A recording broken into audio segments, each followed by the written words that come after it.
মুখ্যমন্ত্রী মমতা বন্দ্যোপাধ্যায় ঘুরে যাওয়ার পর থেকে গঙ্গাসাগর মেলায় যেন বিজেপি নেতাদের আনাগোনার হিড়িক লেগেই রয়েছে। মুখ্যমন্ত্রী গঙ্গাসাগর ছাড়তেই মঙ্গলবার সেখানে হাজির হন বিজেপি সাংসদ দিলীপ ঘোষ। বুধবার সাগরে গিয়ে স্নান করার পাশাপাশি অন্যান্য পুণ্যার্থীদের সঙ্গে সেলফি তুলতে দেখা যায় দিলীপ ঘোষকে। কপিল মুনির আশ্রমে গিয়ে পুজোও দেন তিনি। গঙ্গাসাগরে যেতে পেরে নিজেকে সৌভাগ্যবান মনে করছেন দিলীপ ঘোষ। প্রত্যেক মানুষের একবার ইচ্ছা থাকে যে গঙ্গা স্নান করি সংক্রান্তিতে। আমরা দুদিন আগে এসেছি, ক্যাম্প উদ্বোধন হলো, আজকে সূর্যোদয়ের মুহূর্তে গঙ্গা স্নান করলাম। তো একটা সৌভাগ্যের বিষয় এখানে এসে পৌঁছানো। একসময় খুব দুর্গম ছিল, আজকাল তো রাস্তাঘাট হয়ে গেছে। তো এরপরে হাজার হাজার লক্ষ লক্ষ তীর্থযাত্রী আসবেন, স্নান করবেন। গঙ্গাসাগর মেলাকে কেন জাতীয় মেলা বলে ঘোষণা করা হচ্ছে না? উত্তরে কুম্ভ মেলার সঙ্গে গঙ্গাসাগর মেলার তুলনা টানেন দিলীপ ঘোষ। কেবল কুম্ভ মেলা যদিও আন্তর্জাতিক মেলা, সেখানে কেন্দ্র সরকার কিছু ফান্ড দেয়, আর এটাও ব্যবস্থিত ঠিকঠাক হলে কেন্দ্র সরকার দিতে চায়, কিন্তু বিশ্বাস করতে পারে না এদের উপরে। সাগর মেলাটাকে জাতীয় মেলা যদি ওইভাবে সুন্দরভাবে করেন এটাও হয়ে যাবে। আজকাল তো অ্যাক্সিডেন্ট হলে লোকে ভয়ে আসতে চায় না।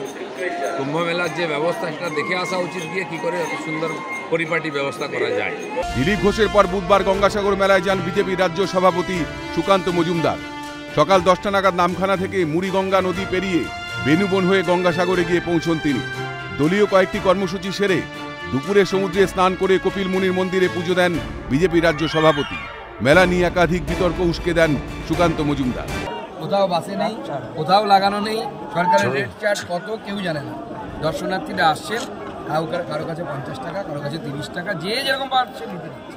সরকার বলছে 30 কোটি টাকা দিয়ে ড্রেজিং করানো হয়। 2 মাস পরে ওই যে এখানে ড্রেজিং করানো হয়েছে, 2 মাস পরে আমি চ্যালেঞ্জ করছি মুখ্যমন্ত্রী, আপনি মুখ্যমন্ত্রীকে আসতে বলুন, ওখান দিয়ে ড্রেজিং না করে ভেসেল নিয়ে যেতে বলুন।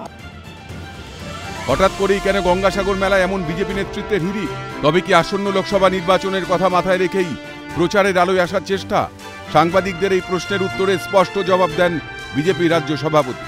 দেখুন, আমরা হিন্দু এবং গর্বিত হিন্দু, প্র্যাকটিসিং হিন্দু। আমরা আমাদের ধর্ম সংস্কৃতি যখনই সুযোগ পাই, যেখানে সুযোগ পাই, আমরা সেটা পালন করার চেষ্টা করি। কথায় আছে, সব তীর্থ বারবার, গঙ্গাসাগর একবার। তাই কি একের পর এক রাজনৈতিক নেতৃত্বের আগমন ঘটছে, নাকি সবটাই হচ্ছে ভোট বাক্সের কথা মাথায় রেখে? প্রশ্ন উঠছে। সৈকত ঘোষ ও প্রীতিশ বন্দ্যোপাধ্যায়ের রিপোর্ট, ক্যালকাটা নিউজ।